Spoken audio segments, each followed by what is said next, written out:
My name is Tanya Finchum, along with Alex Bishop, and we're with Oklahoma State University. Today we're in Oklahoma City to talk with George Melvin Richardson. I'm not sure which you go by, George or Melvin. So thank you for having us today. Let's start with having you tell us when and where you were born. My name is George Melvin Richardson, Holdenville, Oklahoma. And when were you born? I was born March 1st, 1913. Okay. And what did your parents do for a living? My father always thought of himself being a teacher.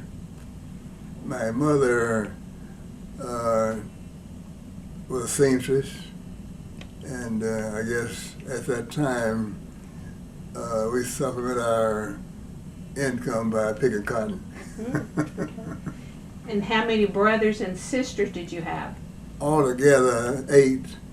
3 died early in Texas, and then 4 born in Grayson, Oklahoma, and I was the last one born, number 8, in Holdenville, Oklahoma. So you were the baby. Yes. And you grew up on a farm? No, I lived in town, but I worked a lot on the farm. Okay. What were some of your chores? Sorry? Some of your chores? What did you have to do for chores? For toys?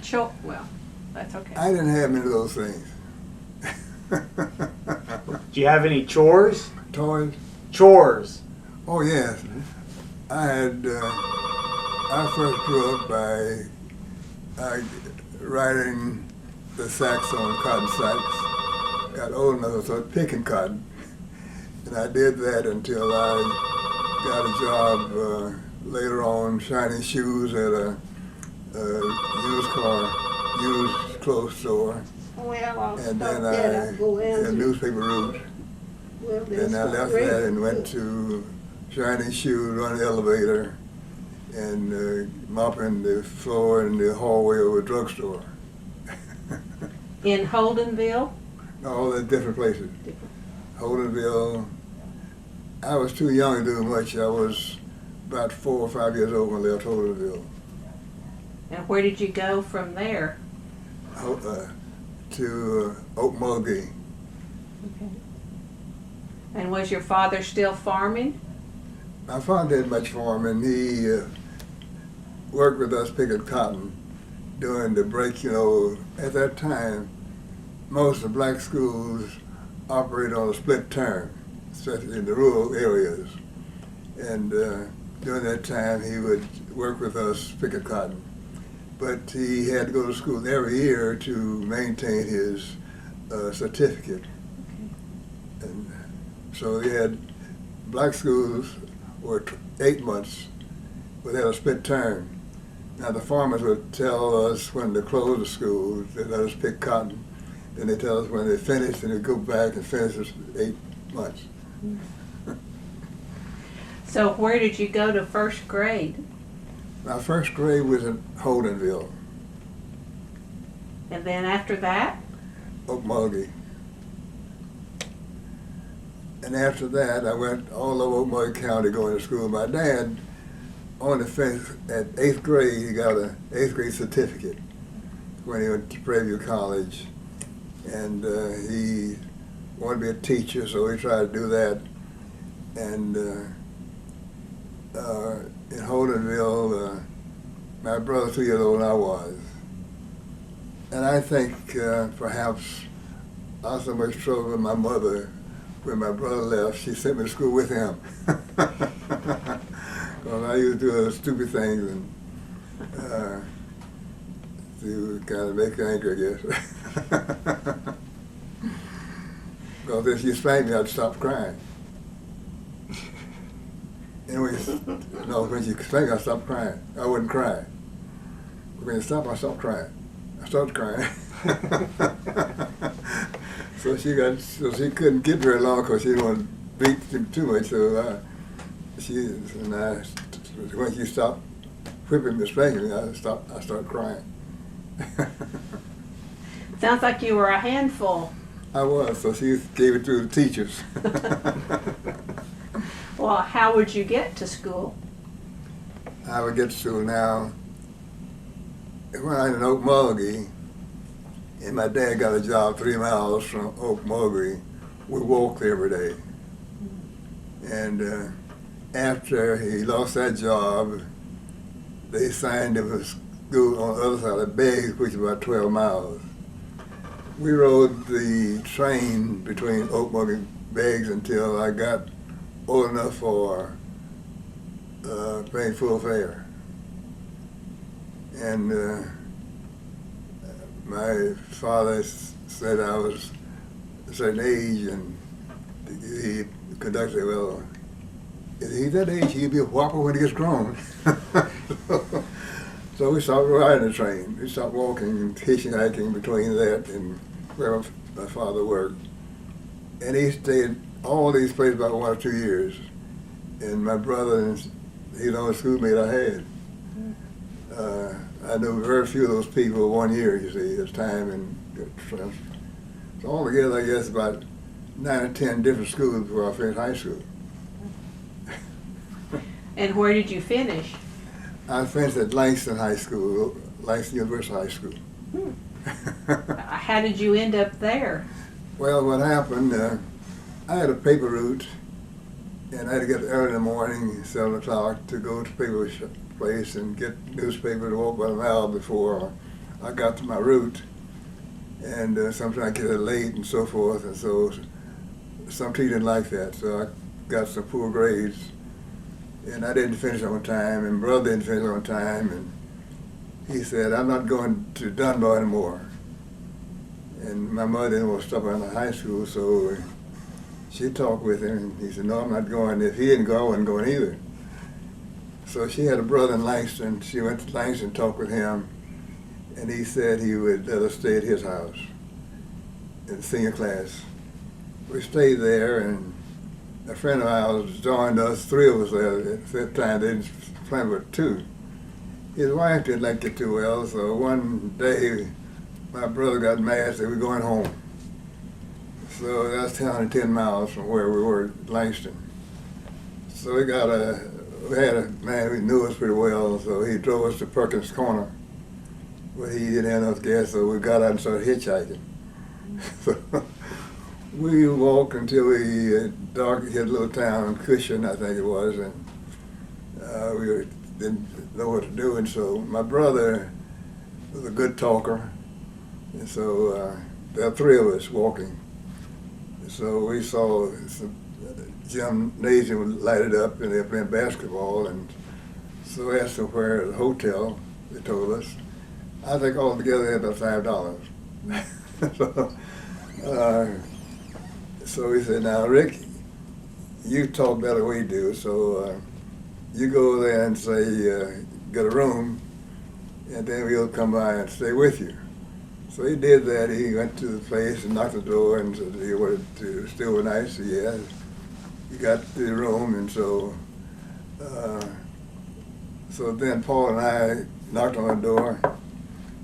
I heard there was a young man traveling and stopping here at the hotel. Yes, we want to talk to him. So he came out. What you boys doing here? Oh, we were traveling and got a place to stay? No, you can stay in my room. So we went up to the room to sleep, and just by the time I got in bed, she had a little boy upstairs and said, my mother said that the other 2 boys are going to pay the money. I said, what? So my brother got kind of angry with that. Now that's my room. So waiting until my husband come, and he had a daughter at Langston too at that time. So he came, and my brother, you have a daughter there? Yes. So I know her. He got very friendly. He said, you boys stay all night. We'll wake us up early next morning because we got a long ways to go, and so he woke us up about 6 o'clock, started walking again.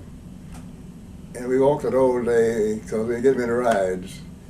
And got Okmulgee, I guess we were tired and all that because it was almost dark. That ended our trip. But we did go, my mother, I don't know how she did, but she went back to Langston they found another place for us. All three of us got to Miss Howard's place and stayed there in Finch High School. And at that time, my older sister had graduated from high school about 4 or 5 years earlier. And she went to school 1 year and she taught the next year.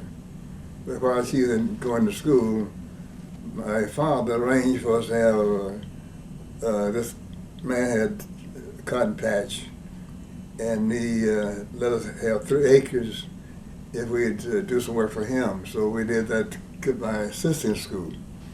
So I got there and stayed in Langston 4 years, and we both got jobs and didn't have to pay anything. And doing pretty well in the dining hall, serving waiters, I guess. And so my brother got a high temper, so he got in an argument with the man over the dining hall, and so he fired him. But he didn't have a place to go. So he thought he went home. And so about 2 or 3 months from there, I knew Dr. Young. We had a quartet, and we'd go with him singing from time to time. I said, Dr. Young, my brother was sent home out of school, and we were in the same class. He's 2 years older, and I don't want to finish college before he does. He said, what you? I said, I want to go home and my brother come here. And so he said, okay, you really mean that? Yes. So I called, and he went home. And that's where he got a job working on a farm picking potatoes. So he went home, and I stayed in through the backyard a little bit. So we didn't finish on time, but we finished the next year. And that's where I met my first wife. She was singing the first year, but she got engaged.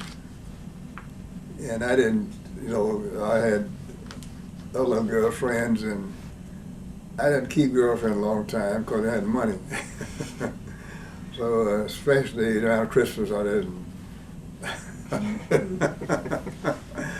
And so she got engaged, and we finished high school.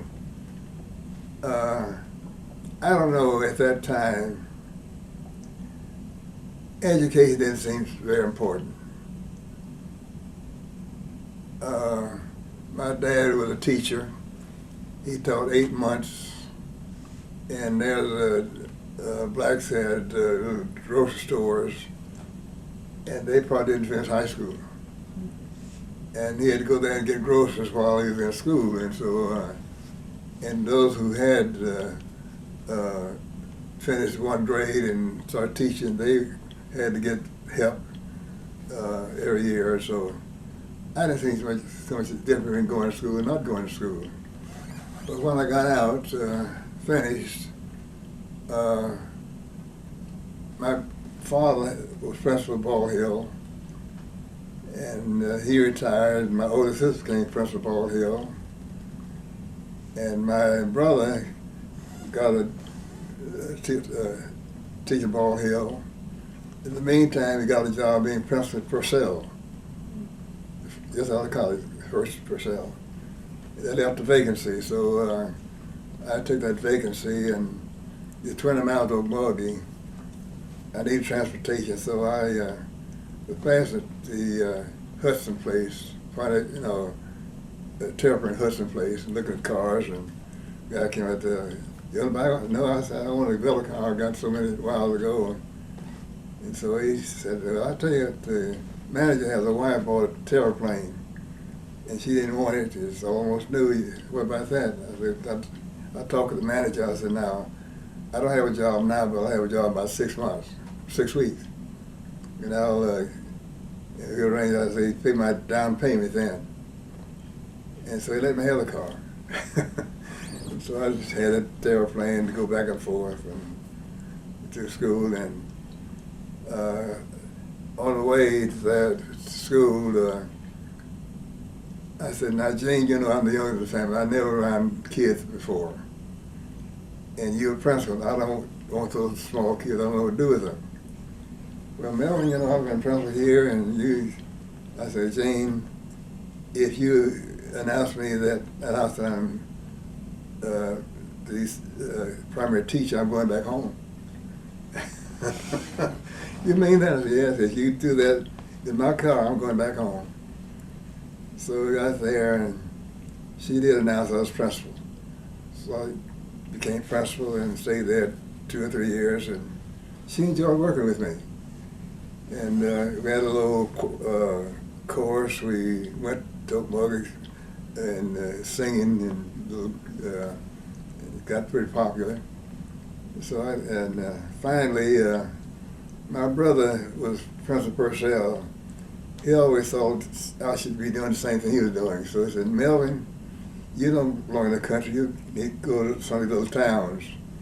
So I checked little 1 or 2 places, and then finally, either Purcell, there's a vacancy at Paul's Valley about 8 miles apart. And he ran 9 months, and I was getting 8 months, and he was getting salary, but they're paying more than he got in Purcell. But he wanted me to be in little towns, so he said, Melvin, I want you to have a job. So we went there, and first the superintendent said, well, I'm not going to hire a single person. He said the principal down had a lot of trouble with single man, so I'm not going to have. So we talked and went by 1 or 2 times, and finally I went to Langston, and someone said the job had been filled. So Rick and I both went to the student's office. He wasn't there, but the secretary was there. I said, who got the job? He said, you got the job. I said, you did? He said, we sent a telegram to your home. And I called Jane. She said, yes, here's a telegram. We went up to the little school. They had three rooms, and the custodian was cleaning the building. What you boys doing in this building? Rick said, that's your principal. So I stayed there 1 year, and Olin had been engaged about 8 years at that time. And but what happened before then, we started seeing each other, going to shows and so forth. We never caused us in love with each other, just doing that. And so finally, I was going to take her to a dance. And she was standing at Beggs, so her time we were going to meet and go to the dance, and she agreed to that. So I waited that time and got in my car and drove to Beggs and got there and said, well, Oli's not here. She's going to dance with her fiance. I said, what? I started to go to the dance, so I said, I'm going anyway. So I went there, and there she was with this fella. And now the little girl from Oklahoma City didn't have an escort, so I danced that whole dance with her. I don't know who brought her there, I just didn't talk very much. I watched what they were doing. So I thought at the end of our little talking together, and so when I decided to try to be principal at Holdenville, and my brother with me. I told him, I said, Rick, he said, Melvin, if you go to Holdenville, that's a pretty good sized school. You have to be married. I said, yes, I believe I can marry Olin. He said, yeah, you fool if you don't. So I didn't go to Holdenville. We went to Langston and talked with her, and she said, Melvin, I gave Gordy his rings that night. You did? I said, will you marry me? I said, yeah. I said, give me a year. So she agreed. She asked you. Well, She asked you. She asked you. no, I said, give me a year. Okay. So, But it took you 8 years to get her? no, she was engaged 8 years. Oh, engaged 8 years, okay. And that broke up that night. Went to that party. Ah. So I was invited to my brother's school to talk, doing a little exercise, and drove that terraplane there, and he sent someone there in the car to get some people to bring back to the building. The car didn't run. There I was. So Rick said, I think I know the people downtown, so we went downtown and go to my brother, and so they had Pontiacs. And so he let me have Pontiac. And I called Ole at the time and said, well, let's get married. I said, I'll be by and pick you up. See you at Langston again. So I went there and got her and worked at Rick's at Purcell. I was at Falls Valley. And I had been to Berwyn one time with the person, so I didn't have any money, and we were going to Texas, I don't know why. But I got gas in the place I always got gas. And I ate at a certain place at Falls Valley, so I got food on the way to Texas. I saw a sign saying, now, my wife, the contract was, if you get married, you got fired. And I didn't want to, some boys got married and hide it, you know, and go and knew the place they were staying and that type of thing. I didn't want to do that. So I put it in the paper, and so I didn't have to worry about her job then. So I was kind of looking at the job on the way down, and so I signed, let's go by there. So I went to the Berwyn, at that time it's Gene Autry now, and talked to the superintendent, and trying to get a job with my wife, and so we talked a while, and he said, come and have dinner with us. That's the first time I didn't want to ever have in my life. And I'd been around white people all at that time. And he said, so I went there and having dinner, and he said, young man, what is your job? I said, I'm principal at Falls Valley. I want you to be principal here. I said, well, I haven't heard about the vacancy. So we went on down to cross the river. The big storm came a blessing because we were looking around, so a doctor was in his yard doing something, and we told him, just got married and looked at a place and said, you can stay at this place. So he gave us a place to stay. And we stayed there, and then later on I went by there and talked to the superintendent. He said, now, we still want you to come here. I said, well, I haven't heard too much about it, so I said, well, I've only been at Falls Valley 1 year. I thought it's unfair to do that. Now, I took a friend of mine to get the job with him. He said, no, I'm not going to hire anyone until Mr. Richardson niggas of mine in 3 weeks. So in the meantime, I went to Langston and talked to one of my professors and told him I'd been offered this job. He said, Melvin, they'll get a new principal at Falls Valley, but you may not get another job in Melvin for elementary school or high school. I thought about that, so I went back and I was over for a week, got married, and had a teacher. All utilities paid. I stayed there 2 years and got drafted and went to the Army. And I stayed in the Army 3 years. So what year did you get married? 1940. 1940. And what year did you graduate high school? 1930. So 10 years later. Okay. And what did you do in the Army? Well, I was at Fort Sill, we got a little quartet singing, I got kind of pleased with that. And kind of wanted to stay there. And so we had this exercise and got a picture of about 120 fellows all lined up doing these kind of things. And the captain came and said, I was trying to come down here, so I went down there. He said, you qualify for OCS. I said, well, I'd like you to go to take this 30-day training. If you pass that, you then could qualify to go to Fort Sill, going back home. I did that, and I got there, and they had a group going to Fort Sill, and So I was there with the group, and the porters coming through and said, are you the cook?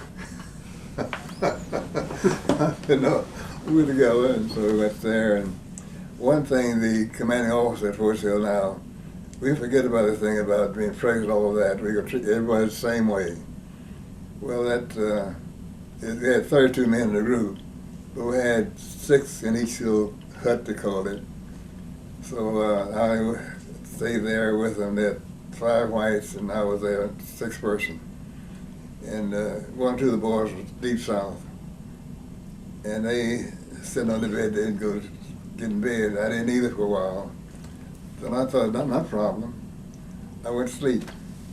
And well, later on, I hadn't done very well in high school nor college, and so I was wondering about being in OCS with these fellows at Duke University. I hadn't heard about the big university, and I was from Langston.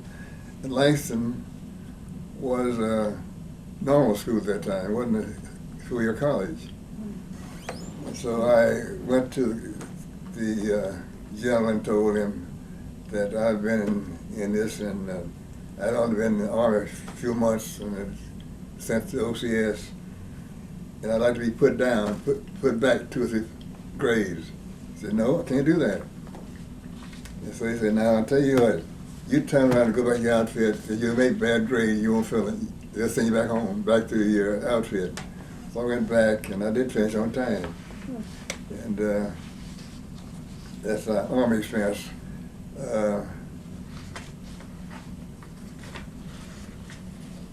Now, at OCS, I got along very well with those guys. They had cut periods twice during that time. And they had all 32 names on there and your name. And you had to get an adjective describing everybody on that list. And I thought maybe I was the only black in that group at that time. There were 32, and I was the only one. And I kind of thought I'd be the last one. But some came and wanted me to go against somebody. I said, no, I can't do that. But I did graduate on time. And then when I finished, there was nobody to send me, because the Army wasn't integrated. So I was around there doing nothing for a while, and 3 or 4 black officers finished, and they had about 5 or 6 black officers doing nothing. So they organized something called the Kentucky Regiment, and we were to transport the soldiers from the barracks to the range, firing range. And when we went there to see the person in charge, the colonel, he called me out and said he wanted to be adjutant. I didn't know what it meant because I'd been there so short time, so I accepted that. And I stayed there about a year, and I was promoted to first lieutenant. And at that time, the black papers were trying to get blacks into fighting, into action. And I said, now, what I'm doing won't get in action. And I want to do something so I can say I've done something for my country. And so there was one black infantry division, 92nd. And I went there and talked with them. So they accepted me, but I was attached unassigned. I couldn't be promoted, but I had all the responsibility of everybody else. And so I went there and stayed and took action. I was a foreign observer, and all those things they did, I had to do the same thing. But I couldn't be promoted. So when Truman became president, he integrated the Army. So I was sent into the white outfit at that time. And I stayed in, my sister was ill for a long time, and I decided I wanted to retire and do something else. So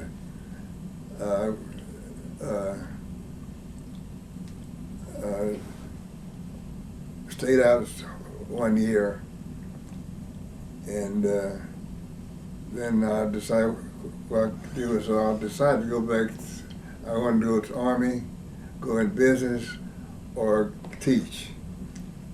Well, my wife had saved all my money when I was in the Army, in the bank. And she was teaching also. She put her money back. I had a pretty good little pile of money. Now, when I was at Langston, my senior year, we changed presidents. And Mr. Sanford did give me a job. And Rick didn't have a job either, so we had to do a lot of things, pick cotton to stay in. They did it and finished. But he was the president. They changed then and elected someone else, and he was doing pretty good. They heard, he was buying this and doing this kind of thing. I thought he was really doing some business, and he had one part and he walked out on it. So I heard about that. I came here and asked if I could go, and he did, and I paid a little money and got 10%, or 20%. And so I worked at that. No, whatever. I had 3 jobs: stay in the Army, teach, or business. So I decided then to go into teach. I got a job at Luther. And I stayed there 4 years. Had a wonderful time. And I had a theater here in Oklahoma City, and they didn't have one in Luther. So one of the board members who owned this theater asked me to come down and talk about it. So I said, they said, now if you operate without the whole population, it perhaps won't work.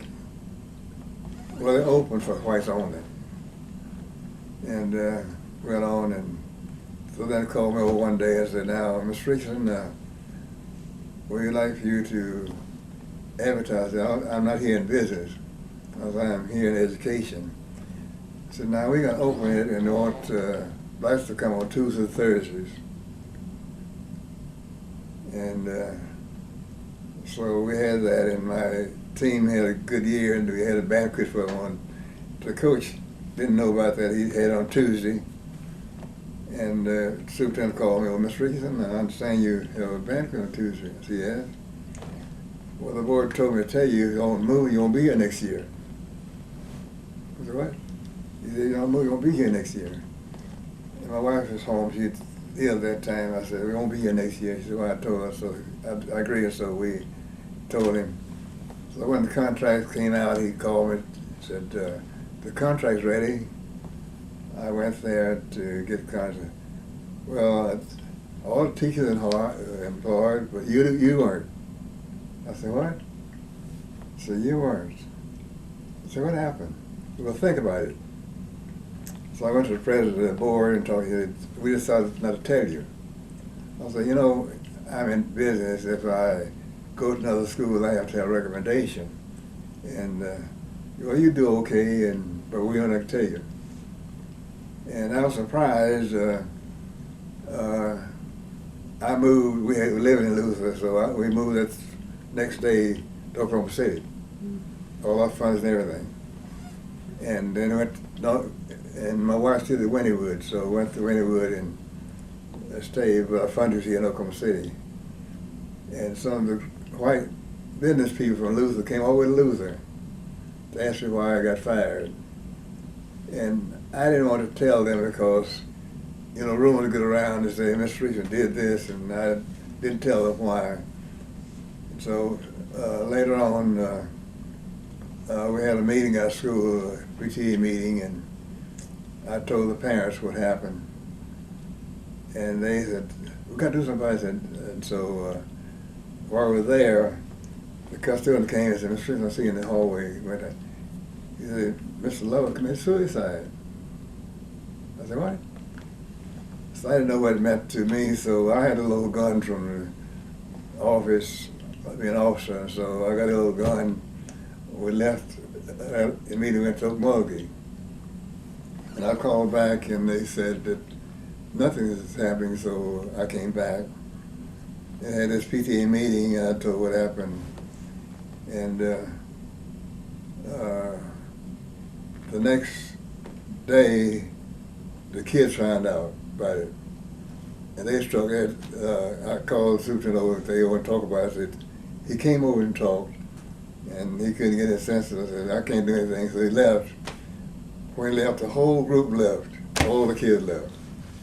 And so I went down and said, now, you know, you young people in school, you think you're doing it for me.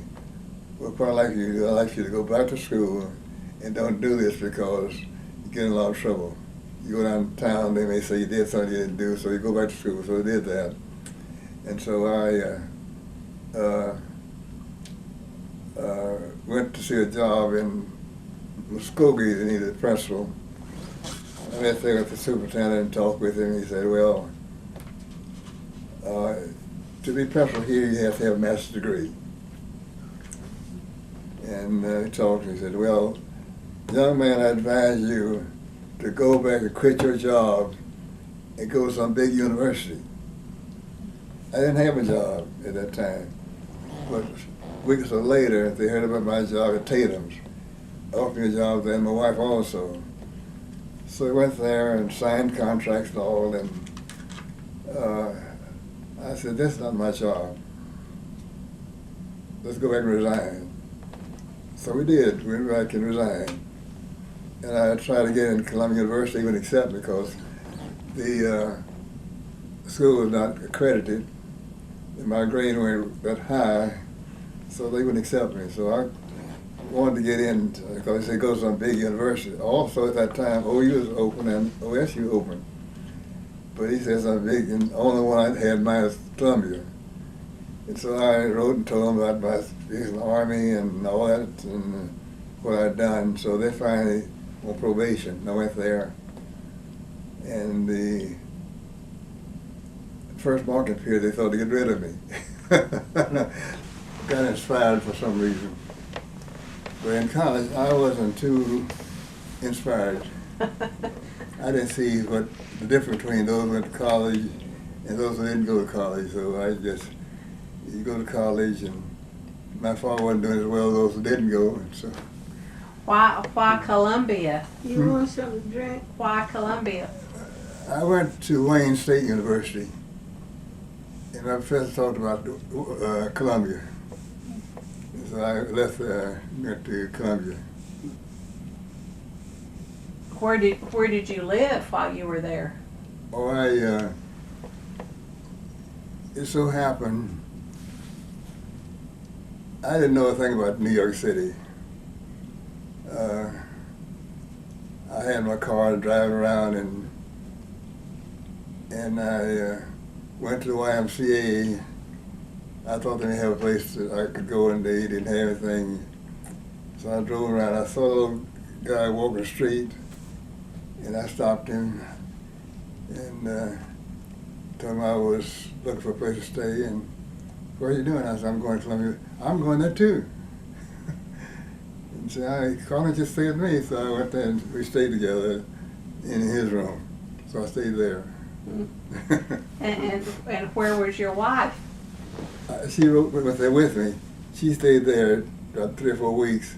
Then she sent for a brother to drive back home because New York, you don't need a car.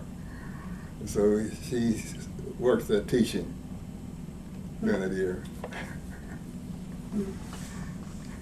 So once you graduated, what did you do? When I graduated, I had an advisor that I knew pretty well. And as a matter of fact, I'd go with him to visit schools called the 6-6. They had a plan called 6-6 at the time. So he took me to different high schools with him occasionally.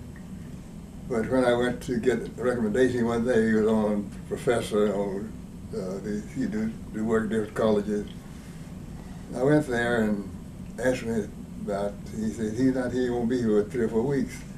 I said, I want to get a recommendation I got a job in Oklahoma at Chickasha.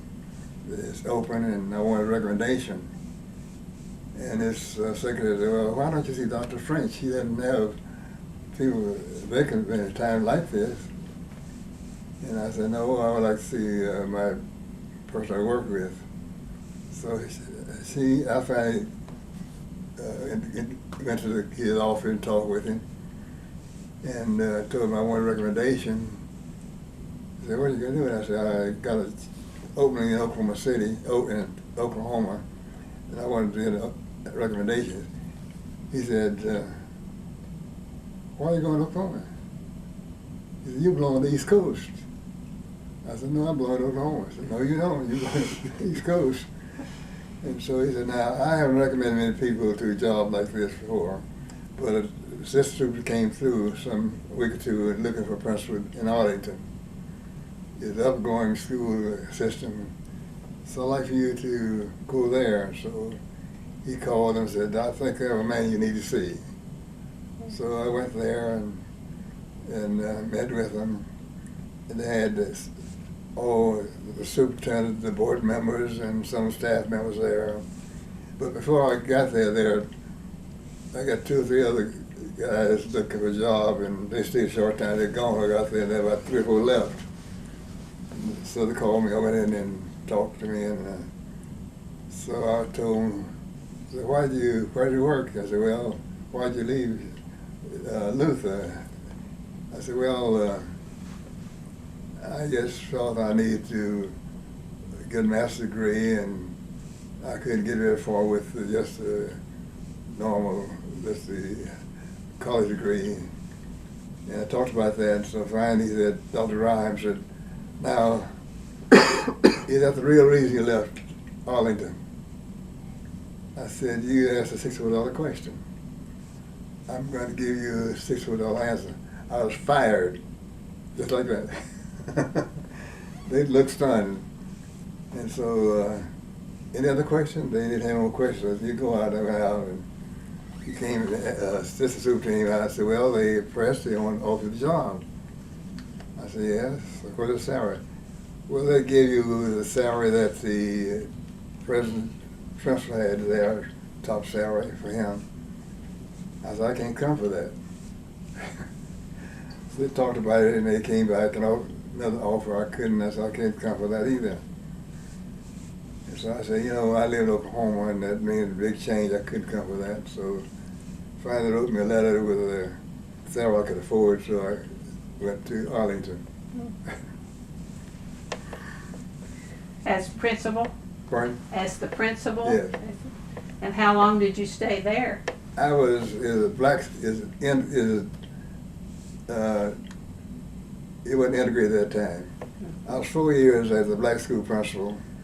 Well, what was the name of the school? Hoffman, Boston. You would know that name. Yeah. And Wakefield is the white school, in Washington Lee High School. Those 2 big white schools. And so the superintendent and I didn't see eye to eye. At first, Ed Rudder, the superintendent, everybody called me by first name. Superintendent, principals, all staff by first name. And I was invited. I called everybody first name also. Well, we tried to integrate before then, and the state superintendent liked that. So we were counties. In your county, it's different from being in a city. So they had some jurisdiction over the county. So they had to fire the board members that integrated, and they had the local government to appoint people to be principals. Well, they thought Ray Reid was modern enough to handle the black situation, white, but he was really not quite that way, and so they hired him. He saw me talking to everybody, and so after he got hired, he asked me to come to his office. I went there, and he said, "Well, when I was here before, I know you call everybody first names." I said, "Yes." "Well, don't call me by my first name." I said, "No, don't call me." So we didn't call each other anything, just talked. And, well, they wanted me to take a small junior high school. They wanted me to make Paul Hoffman Boston Small Junior High School. I said, no, I won't accept that. And so the principal of Wakefield, I knew him pretty well, and so Dr. Wilson, he said, well, George, don't worry about that. You come to my school assistant principal at Wakefield. So I did. I went there and stayed a couple of years, and well, one of his staff members told me, well, George, Ray Reed said, as long as you're here, you'll never be promoted. I wasn't, at that age of time, I wasn't that too much about being a principal anyway, but I had been to this John Hay fellowship group and met one of the superintendents there at D.C. He told me, now, if you ever need a job, let me know. So I thought about that, and my mother called me. My brother worked in Texas. Now, when they entered school, the principal always fired. Black principal always fired, Oklahoma.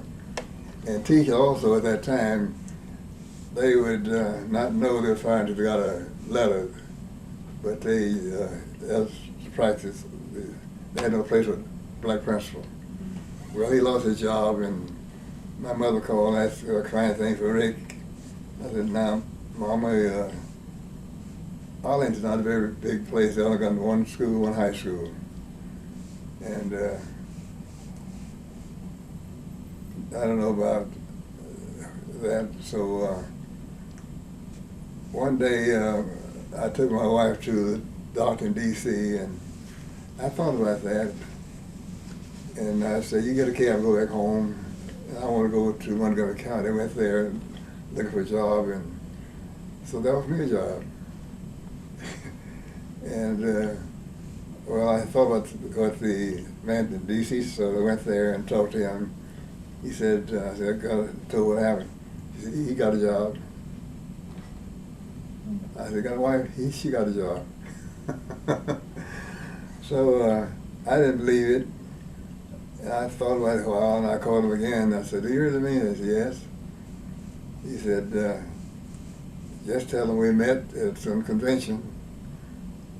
And I called him, and so his wife had a job, and she said, I'm not going to leave my job.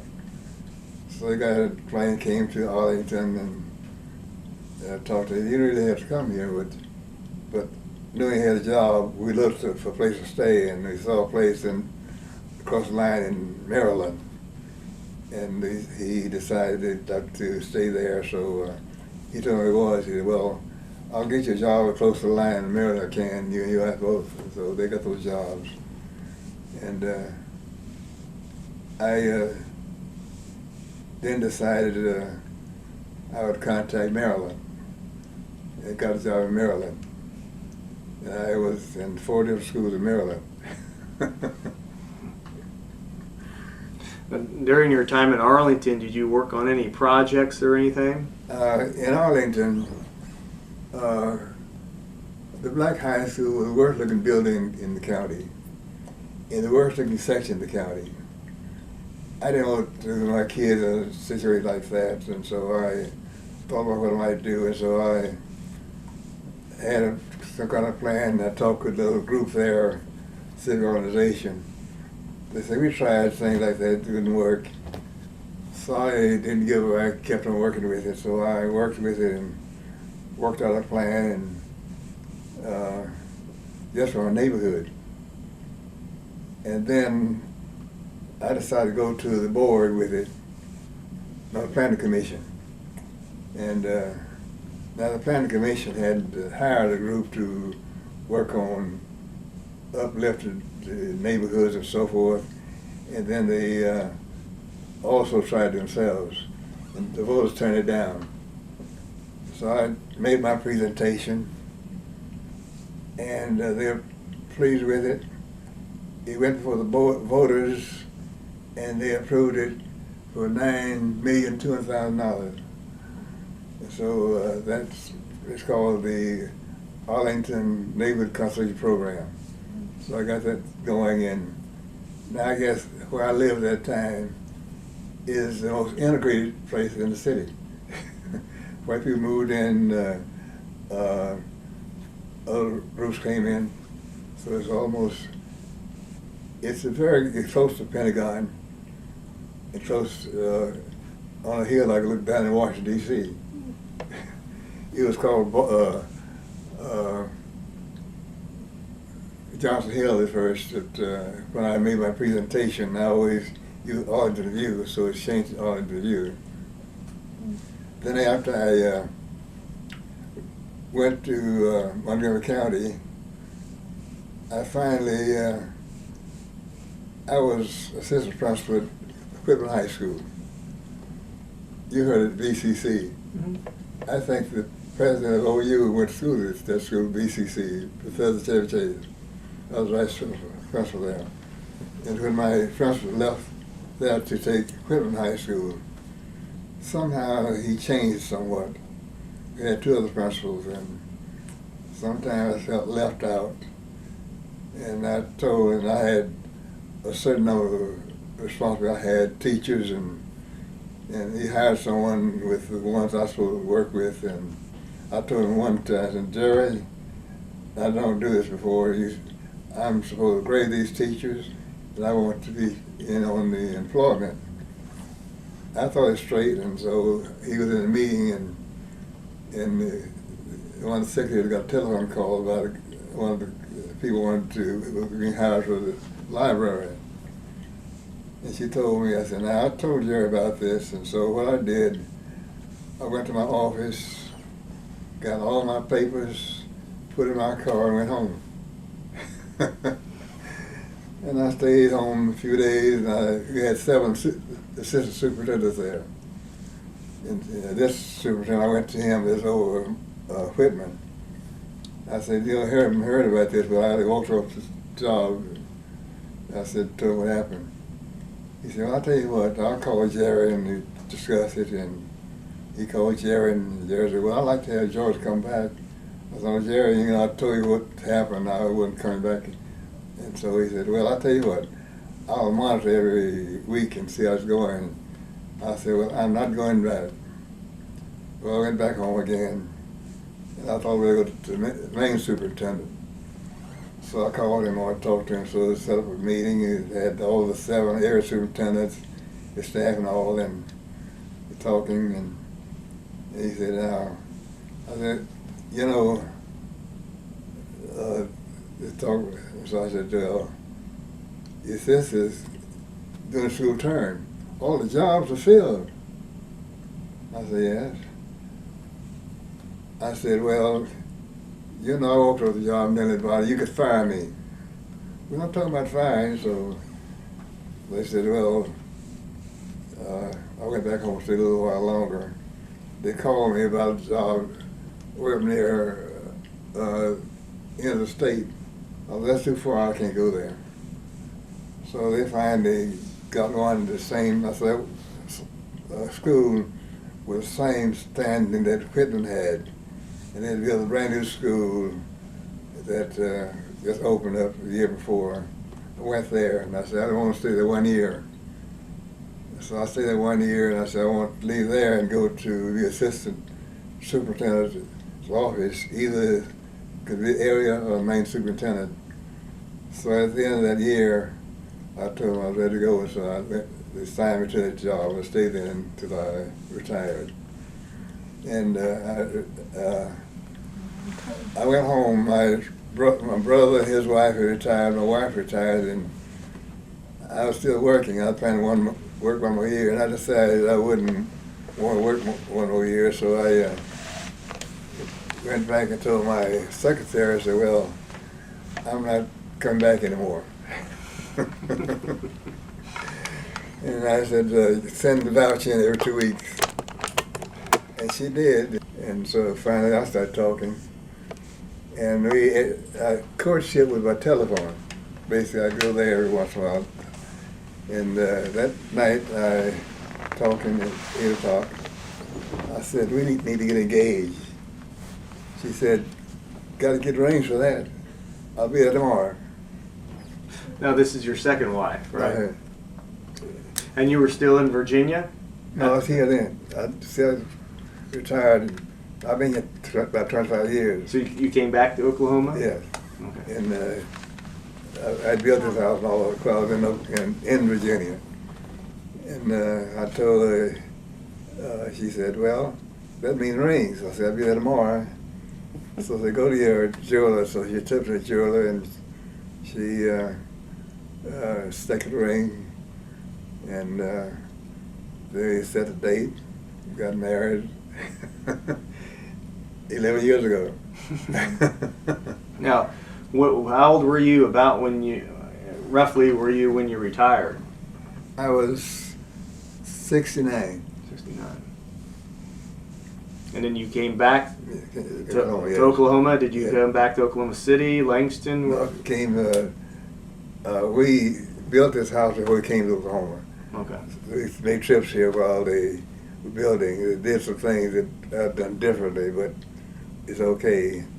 But when we came here, it's just like empty, but everything is like it is now.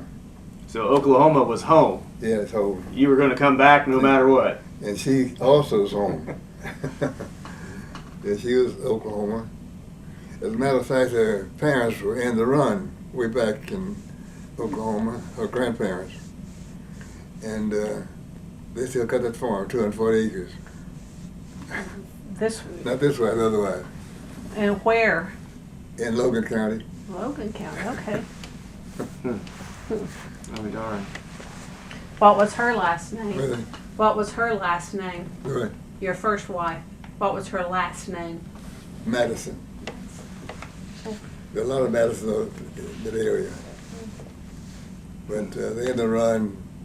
Now what happened, they had 160 acres, and the man had 80 acres next to them, and he didn't like it, so he left, and they paid $14 for it.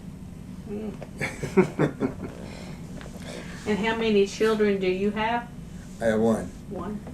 and 6 grandkids, and 3 great-grandkids. Boy or a girl? I have 2 boys and a girl. No, your child. Really? Your child.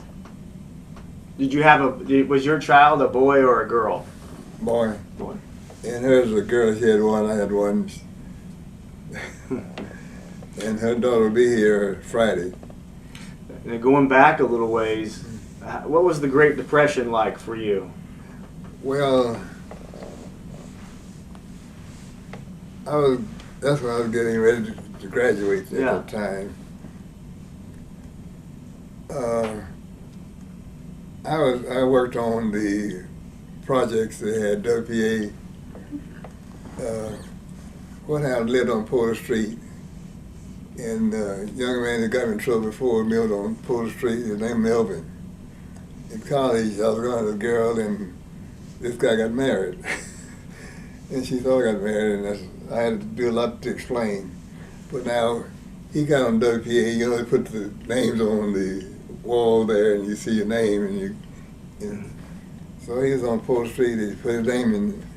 I passed by and saw my name, so I got hired, and I got a job working on the railroad. There's a road going no place, but we was working. But I did that for a while, and then I got jobs shining shoes, all that kind of stuff.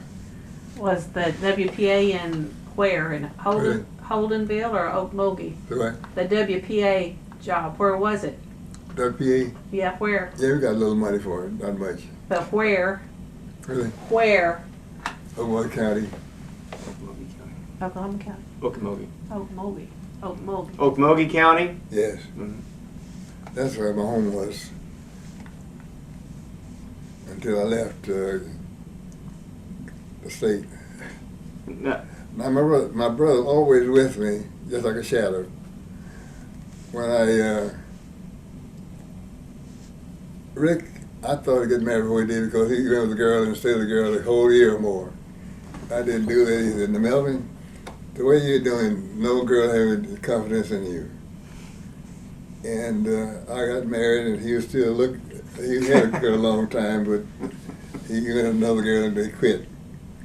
And so he didn't have a wife, and so I got married, and Olene had a roommate, and so she told her, I got married, but don't tell anybody. You do, I'll lose my job. Does he have a brother? Yeah. Is he married? No. I'll meet him. He married her.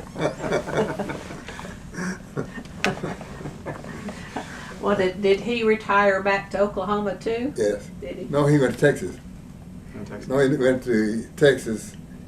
No, he went to Tulsa. Then from Tulsa to Atlanta, Georgia. That's where he passed, Atlanta, Georgia. Now you talked about your service during World War II. Did you ever have to go to Europe or the Pacific? Right. During World War II, did you ever serve in Europe or the Pacific? Well, I served in Italy. Italy? The film Red Tails, it was about last year a film called Red Tails. Well, they're the ones who would protect us, our infantry division. Where at in Italy did you serve? Right in Italy, around Lynn Tower Pisa. In Tallahassee. And your troop was integrated? And your group was integrated? No. No? At that time, you couldn't enter until Truman elected president. Okay. The first thing he did, integrate the Army. Okay. As a matter of fact, we couldn't go to the officers' club. We couldn't do anything. Here in Oklahoma, they had a barrack that wasn't to be used, so I turned it into an officers' club, and we had our little group there.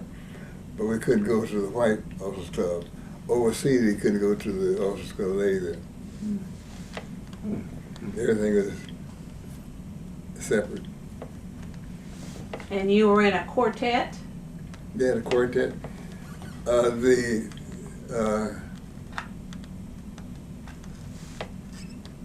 I think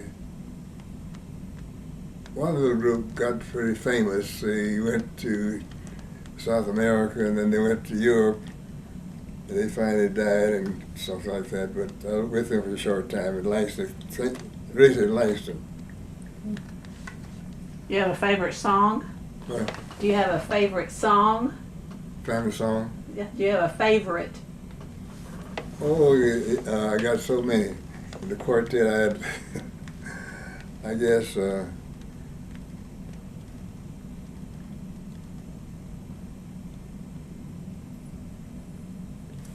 I got so many famous.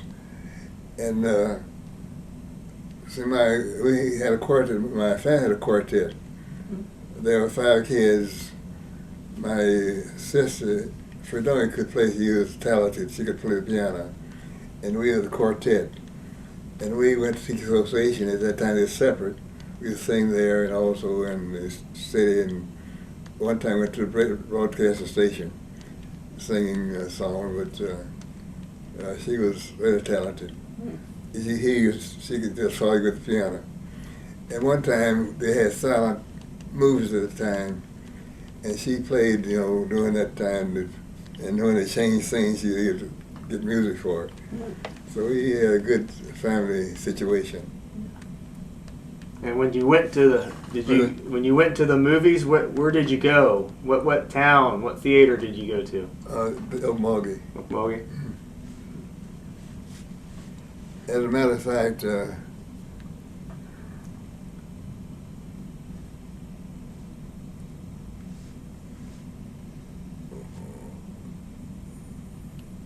we didn't go to the main theater at Okmulgee because at that time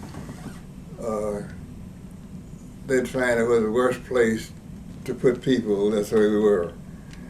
In the buses we got back, train we got this back, and at that time, when cross country from Tanya to Oklahoma, if you were in the other part of the train, they'd wake you up.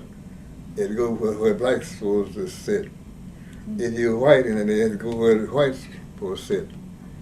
If you're going to cross line, they'd wake you up and say you have to go back. Did you ever? You talked about a train trip during my first visit here, but going to Virginia, and when you got to St. Louis, you had to switch seats. Do you remember switching seats in St. Louis? Mm-hmm. Can you talk a little bit about that? Switching trains in St. Louis? Mm-hmm. Well, the main thing in St. Louis, I don't recall anything really about St. Louis. Only a friend of mine worked with a park group, and they had this OOHRP thing. He was with that, I went across that, and very little else about St. Louis. Yeah, maybe something. Well, my question for you is, did you ever think you'd make it to 100 years? I didn't think people lived that long. Well, they do now. I was in Arlington in the church, and one man worked with the railroad department, and he was 65. He got a watch, and we thought it was ancient. 65 years old. But I passed 65 and looked at the young people. Did you ever have a other family member that lived to 100, or are you the first one? You're the first one. I lived long any other person. I had very few fights in my life. Matter of fact, my brother always with me, and he always did if in fighting, he'd do that part. I would do the other part, stay out of it. One fight I had, I was delivering papers, and my friend across the street I had to deliver with me. He's a year younger than I was, and they started pushing him around. We were on the blacks there, and they started pushing him, so I tried to protect him. So they got on me, and they kind of beat me. They had something, and blood was coming down my back, and when I got out, Paul said he called the goat or something for some reason. And I went home, and my brother couldn't do something. They had to hold him. He was going to go and correct it, but that ended my paper carrying. Now, in my only threat I had in teaching, my first job, I spanked a little girl and a boy got in a little conflict, and the boy came to school. I kind of hit him a little bit, and this man said, "No, little girl, man, you're not going to hit my boy." And I sent word that if he come back to school, he'd be whipped. And I stayed away for that while, and he kept on sending little notes. So finally, they had truant officers. He had to go to school, and he could bring him. So I didn't know what to expect. I had to park my car close to the building so I could get out if necessary. And I whipped him. And he says, "That's a mean old boy up there." That's all that I got in my whole 40 years teaching.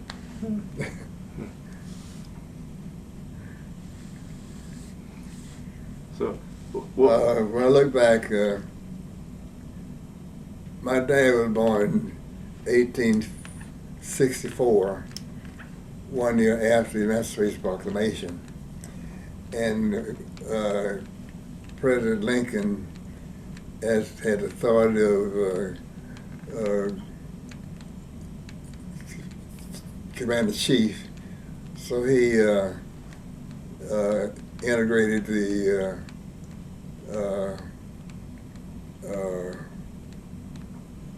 country, and that became the genesis of freedom for blacks in this country.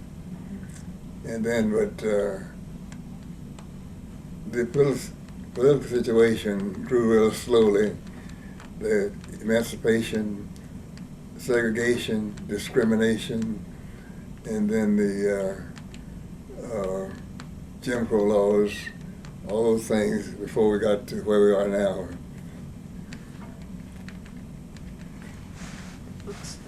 So your father was born in 1864? My grandmother and grandfather both were born in Richardson. Grandparents, Yeah. your grandparents. All the Okay. family except for 3 were born in Oklahoma. About 3 died in Texas, Mm. the 3 older ones. Had they come to Texas from somewhere else? Were they? How did they come to be in Texas? I imagine they probably came in a wagon because Okay. and others that came with them. I imagine a group of them got together and just came. So, And you were fired from Luther because you went to a right. Why were you fired at Luther? Well, the board, the president had a theater. They knew I had a theater here in town. You owned a theater. Was they? You owned a theater? I was part of my college president. I owned it with him. Oh. He fired me when I was a student. What was the name of it? East Side Theater. I don't think I got a picture of it, but it's an East Side Theater, and I told them that they thought about having a theater. I said, well, you won't be profitable unless you have all people attending. Well, they opened for whites only. And after it failed financially, they called me over and wanted me to publicize it. And then they said, well, we're going to let blacks come 2 times a week, on Tuesdays and Thursdays. Well, that was their decision. And my football team were champions that year, and they had, my coach had invited the coach from Langston to be the speaker and all that. And so someone told the board that I had it on Tuesday.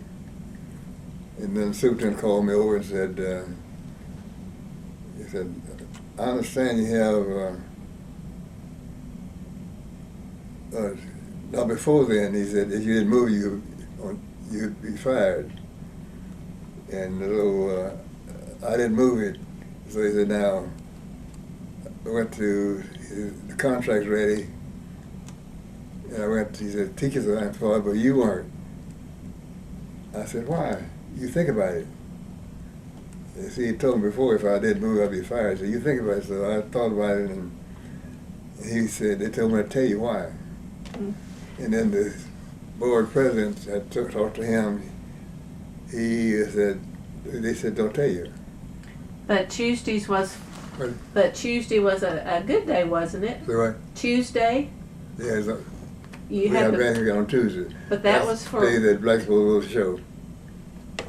I don't understand why everybody got fired then. But what happened, after I got fired, a carload of white business people on the side of the street, they came over to Wynnewood to start staying there because I stopped in Oklahoma City, but my wife was still in Wynnewood. They came down and asked me if I got fired. I wouldn't tell them because I thought if I told them, got across the state, that perhaps I wouldn't have a chance to get a job here in the state anymore. So I didn't tell everybody about that at that time. You were a strong person. Really? Said you've been a strong person. Well, what happened at that time, usually they filed a principal, black principal. He would go back and say, now what did I do? And they'd tell him what to do, and he would take his job. They expected me to do that. And even my brother-in-law said, now Melvin has a good school, we ought to go and keep it. And I said, no, I'm not going to do that. He said, well, my principal was fired, and he went back and told the school board and got it worked out. I said, I'm not going to do that. So I was fired, I heard that. Was Luther integrated? No, all black. Luther was all black? At that time, all the schools were all black. Okay. Well, today, what's a typical day like for you? What time do you get up? Well, when I feel like it. Yesterday I got up at 12:30. And then what do you do with your time during the day? Look at that, magazines, and now we have a lady comes and cook for us, so she does that and clean the house.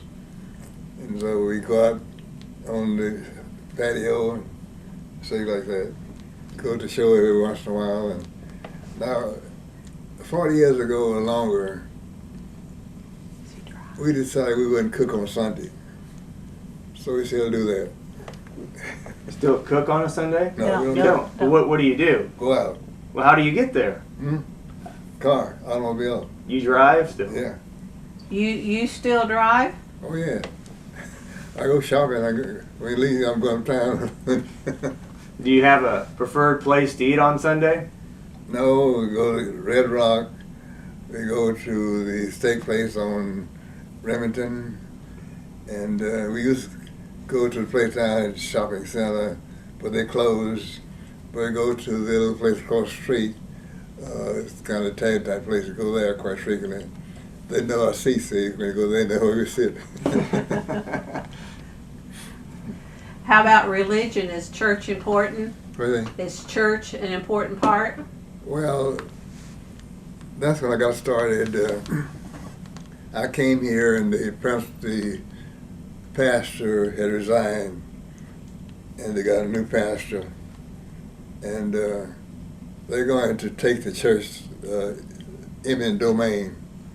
They had just a few months stay there, they're going to take it, so I got involved in that. And the new pastor made me chairman of the building committee. Then I became chairman of the trustee board. And so I worked with the county. They had offered them $200,000 for the building, and I got up to $700,000. So that wasn't enough, but that's what we got. And I got a builder to build a building, and he started pretty well, but somehow he got a part of work with him. And they got in debt, and he left and had about 15 or 20 liens against the church. I was chairman of the trustee board, but first of all, at first I wasn't the chairman of the trustee board, but they got loans from the Liberty Bank, it was downtown then, and for 18%. That was way up there. And when they're in lawsuits, they withdrew the loan. So I went to all the places in town, and I finally got a loan here at the Republic Bank, it's called Republic at that time, and I got it at 14%. So I got started, and this builder got broke, and so he left all these bills, and I worked with a lawyer, and I had an estimator come. He said it could be done for $160,000, something like that. And I offered to them, the builders, the company working with, they wouldn't accept it. And, FKW, something like the company built the church for us. And so I got a person to come out to make Vaughn. Oh, he's building a number of buildings, church building in town. I'm trying to think of his name. But I asked him to come out yesterday, so he came out and looked, and he said it cost $413,000 to correct it. And so we worked on it a while, and my lawyer found out this company that they insured $500,000. And that I'd asked for $106,000 because all the money was spent to that point. And so they had to accept it, and they first wanted to give me $450,000. I know they wouldn't do it, so they went up to around $575,000. So that's able to get us out of debt. Well, I worked with that, and I taught Sunday school, and I organized a men's choir. They hadn't had it before. And that first year, they asked me to be chairman of the Men's Day. And one of my friends said, "Now, Melvin, men don't raise money. They had to combine with the women because they wasn't raising money. I said, I'm not going to do that. So I took it and raised over $10,000. So from that, I belonged to the choir, chair trustee board, and taught Sunday school. So, and then I was selected as the first lay person at the state examination of psychologists by Governor Nye. And I had a number of other things and that I did around the city. I was chairman of the Oklahoma County Teachers Association. What was the name of your church? Called the Tabernacle Baptist Church. So There's a picture with it. Yeah. you really didn't retire. Were they? You really didn't retire. No. No, you're trying to get busy. How important has religion or spirituality been in your life, especially like as a child? Did your Well, I family go to think church? since I really got busy, that's when I started doing things. After I really left school, college, and got involved in religion, I guess things in my life kind of changed some. I don't know why. I got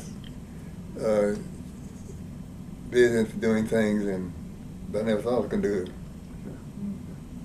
it. What do you think your secret to a long life is? Well, one thing, I smoked one cigarette when I first started teaching. We out in the country, I was going to do something, so I bought a cigarette.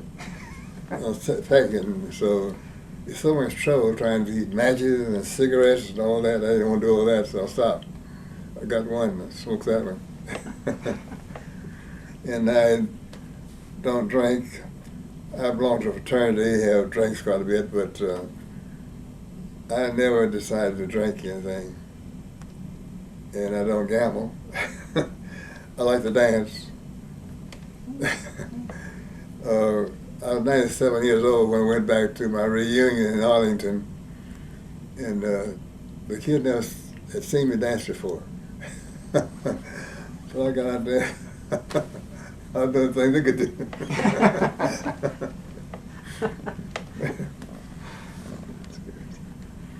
And here, a few years ago, they have a group called the Senior Prom. You have to be 55 years older to be a member of that. And I was king of the ball. See the trophy over there. What style of dancing? Really? What style of dancing? What style? Slow dancing or fast I like dancing? doing the old time dancing, waltzing, the Waltz. two-step, the this. But actually, when I was in high school, they used to have dances and during the Charleston way back there before your time, and they had you do that, and the theater closed, and it was used just for kind of activities. And I could do the Charleston, so I participated in there, and I was doing it Charleston, and one dance you squat down and stick your feet up back. And one time I jumped up, my pants didn't come up. So I think they gave me a prize for that. Another experience I had, we lived on 5th Street, and the house next to us was vacant. And that time I was playing Mama Peg. Well, that's why if you lose, they had a little stick in the ground, you had to, each one hit it, and then the loser had to take a tee and raise it up.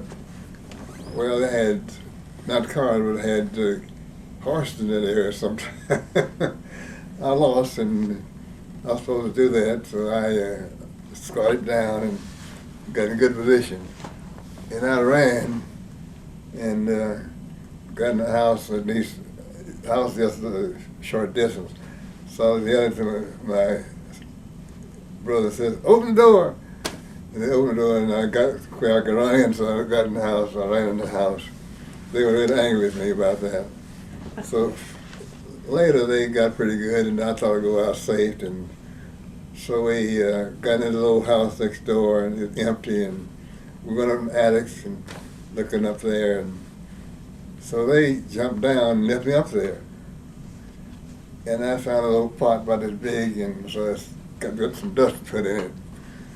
And every time I start, they throw something up, and I said to come down. So I finally, "Melvin, you come down?" I said, "Well, I'm going to see all of you." So I said, "All get in a circle, I see you." They did, and I took them, and I hit there running. And they found the door for me. "I'm going to kill him." And I was supposed to come about a month, so I finally made it out. Those kind of things I got to do occasionally.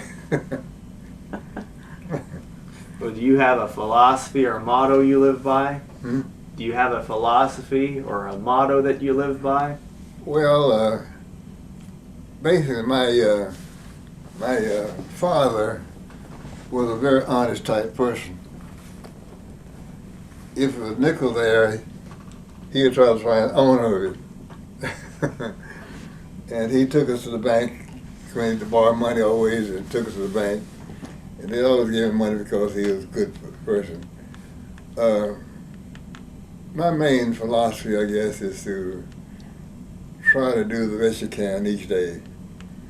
And even when I get there every morning, I just pray that I made another day. And I expect it to be a good day, and so and expect things to go well. I'll never get up thinking I'm going to fail. I always feel I'm going to make it. So I've done it all this time.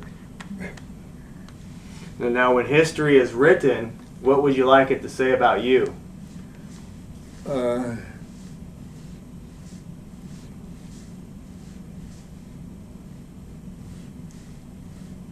like to be remembered that I tried to help people along the way, at least all my life, after I got up large enough to be helpful and to work with young people to see them along the way. And I had one young man that, because at the black school, he was a good student. And I met a minister, white minister, and we didn't have all the equipment he had, and he invited us to bring our kids over there. And one day he said, "Mr. Richardson, do you have a young student who could go to Yale University?" I said, "Yes, I have two of them." He said, "Well, I'll tell you what, I'm a graduate of Yale. I get a scholarship for it." So he did, and he went to Yale. Let me show you something.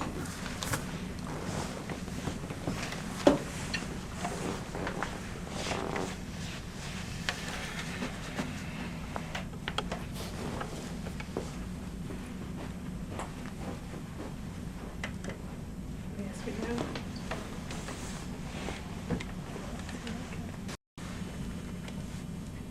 Business that I do now.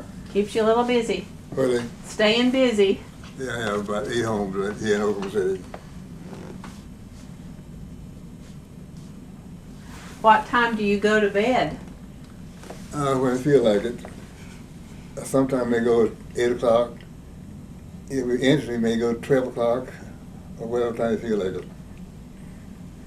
We stay outside when the sun is right. We got a top to stay out there, come inside, talk, and then we look at television. If something interested, we'll stay up until we see it and go in bed. Well, what do you think about the current president? Well, I think he's doing the best he can under the circumstances. I think he wanted to help too many people in too many different ways. And I think they got kind of mixed up. I think you can't roll Lincoln, Roosevelt, and Martin Luther King into one group, one person. They're two separate entities. But I think he was a good speaker. Very good. You know, he went to Europe, and he was really welcome when he went to Europe. At least Reagan went there, and they said thought he couldn't go there. We went there and had a big crowd. And then this Obamacare, Roosevelt, you know, got this Medicare started, this and so forth. And so I think he thought, now what can I do to help a lot of people? And I think perhaps not being in politics a long time, he really didn't know enough strong people for staff members. Mm. I think he got advice that sometimes wasn't the best advice. And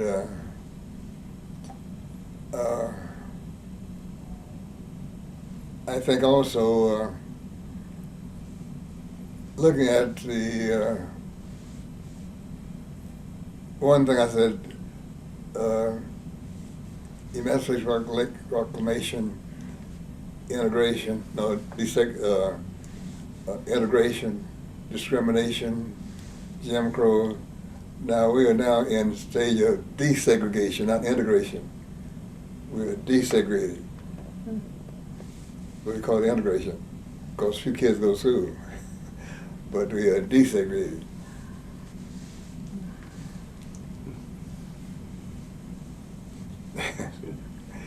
Things almost like they used to be. When the kids go to school, I can go uptown and try a hat on. When I went to Washington, D.C., a black person couldn't try a hat on, you know. You know, you could buy it, take it home, bring it back, but you couldn't try it on in the store. You couldn't try a dress on in the store when I left here. In D.C. or here? No, D.C. In D.C. I thought when I was going to D.C., I thought, the capital, I thought a lot of places I couldn't go. I couldn't go to the theater in Washington.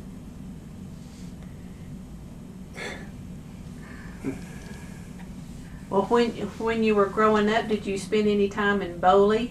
What? Did you spend any time in Boley? In Boley? Uh-huh.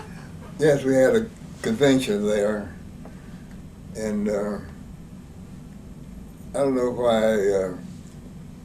Our friend called our car. We had an old Ford called the Wreck, and we wanted to go to the convention. We drove in the Wreck. And with the merchants had big cars, Buicks, and all the other cars.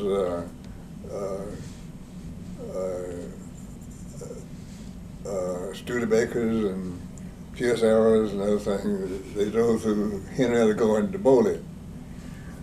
They sent words while we're there, don't come back to those cars through Boley, through Henrietta.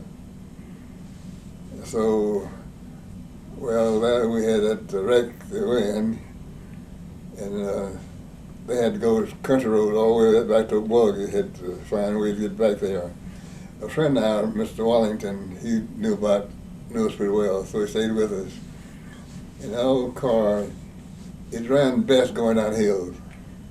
He didn't do well going uphill, but he stayed with us until we got home. But they told us not to come back to Henrietta with those cars, and we did. But Boley was a good, at that time, Boley was New York almost. It's the best black town in the whole country. Go dance? What's that? Did you go to dance there? Yes, I knew the superintendent she was at school with me at one time. But they had dances now at the Teachers Association meeting. It was all black at that time. They didn't integrate like they are now. You always had dances at the after it was over. But I grew up like that I danced in my home. Girls would come over to me to be with my sisters, and my sister could play, and so There you go. we could dance. You've seen a lot of changes. Oh yes, I've seen a lot of changes. What do you think's been the biggest one? The biggest one to see President of the United States, a black person. I never thought that would happen. Not this soon anyway. That's the biggest change. And do you still vote today? Pardon? Do you still go and vote today? That's Tuesday. Do you still go vote? Oh yes, every day, every time they have voting, I'm there. We walk over there and not too far away, and they always keep it with the political situation.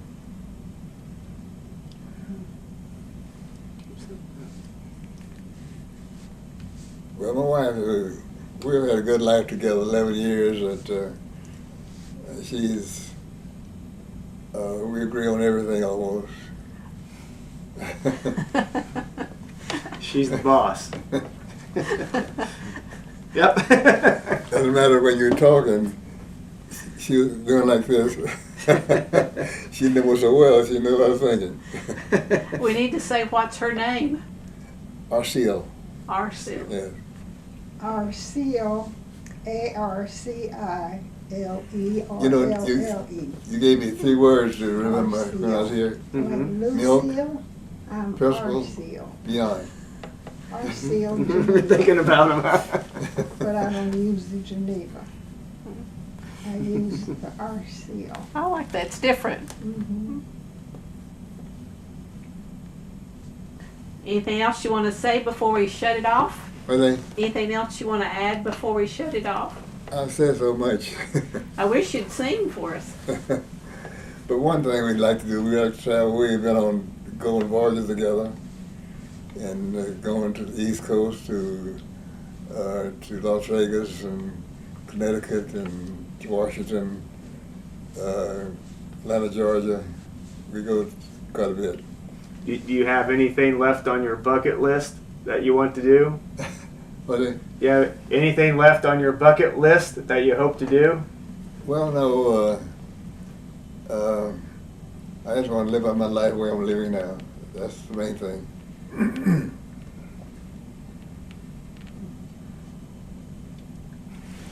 I have a picture of a house when I was at Arlington. One of my parents was living in a house, and his kids graduated, and he couldn't pay for it. He said, "Mr. Richardson, I'm about to lose my house. I'd like for you to take it." So he said, "If you assume the loan, you could have it." So I assumed the loan, and I said, "As long as you live, $100 a month rent." One.